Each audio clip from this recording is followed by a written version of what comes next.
Pour un petit retour sur les berges, on est revenu avec le frangin sur un petit plan d'eau de la Sarthe.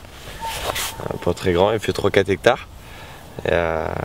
L'inconvénient, c'est qu'on est arrivé de nuit hier soir. Donc le taf oblige. Hein. Donc ça a obligé à poser les lignes de nuit justement, mais avec un vent, je sais plus combien on avait, je crois qu'il y avait des rafales à 60-70 km/h. Donc avec une bouée d'1,85 m tout seul dedans, c'était même pas la peine. Donc heureusement qu'on n'est pas très grands tous les deux et pas très costauds, ça nous a permis de pouvoir y aller tous les deux. On a posé un petit peu en vitesse, mais du coup ça n'a rien donné. On n'a pas pris de peuplier sur la tête, déjà c'est déjà ça. Et donc aujourd'hui là on va laisser les cannes tendues jusqu'à midi, 1h. On va les relever cet après-midi pour les laisser reposer et préparer les cannes. Et comme ça on va pouvoir reposer ça juste avant la tombée de la nuit et reposer ça propre pour la dernière nuit qu'on a. Parce que malheureusement on n'a pas beaucoup de temps de pêche et on va essayer de mettre toutes les chances de notre côté pour la prochaine nuit qu'on va faire.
Donc en ce qui concerne le montage, je vais utiliser ce coup-ci pas 80 ou 50 cm de lait de corps, mais un bon mètre, voire 1,50 m, pour que la ligne soit totalement plaquée sur le fond et que ça fasse une bonne zone safe, pour reprendre le terme safe zone, hein, pour que la carpe puisse s'alimenter en toute sécurité et en toute confiance.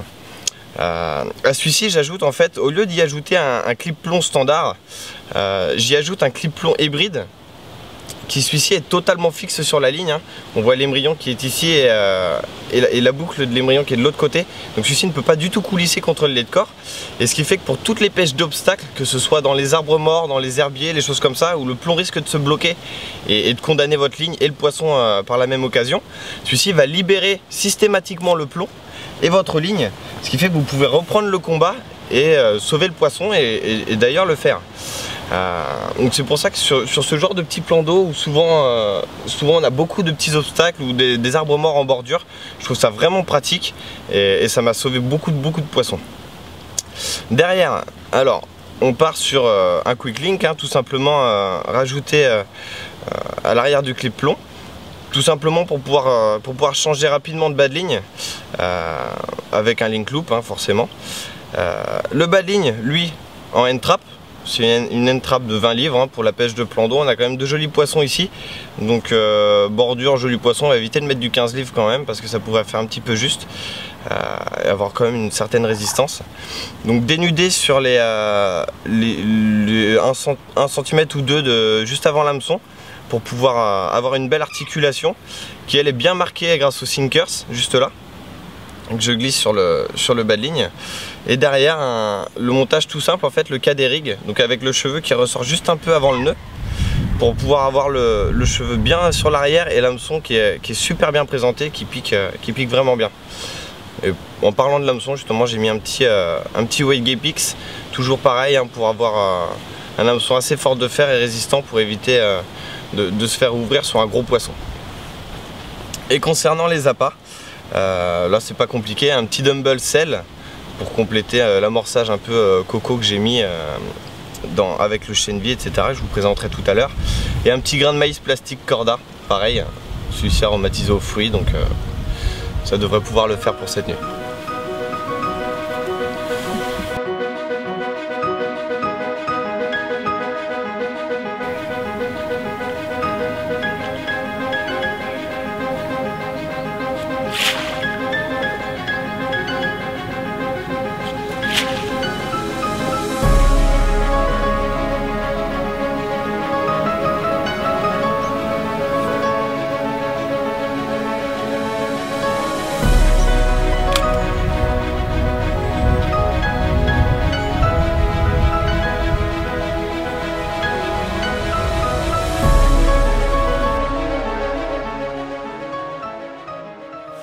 Donc en ce qui concerne l'amorçage, on va pas aller chercher loin, on part toujours sur la même base, surtout qu'en plus on se rapproche d'une période vraiment hivernale, donc bon, ça sert à rien d'amorcer comme une brute.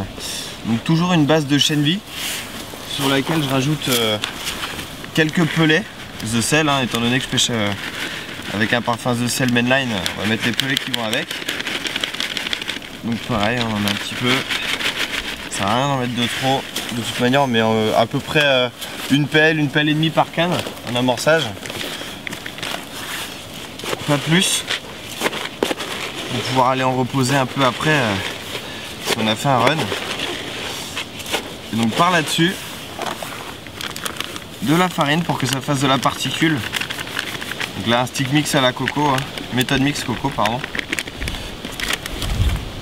pour relever le parfum. Et pour que ça travaille vraiment sur toutes les couches d'eau et que ça fasse un peu plus une pâte, hein, plutôt que juste de simples petites graines qui tombent, ça va être un petit peu plus consistant, ça va être bien plus attractif. On va ajouter à ça la dernière petite touche,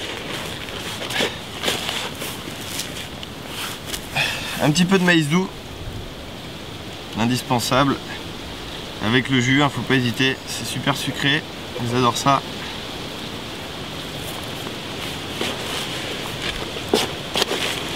On mélange tout. Donc ça fait vraiment quelques petites taches jaunes là, hein, donc sur tout un lit de chêne vie totalement noir. Donc avec le petit maïs plastique Corda qu'on a sur le cheveu,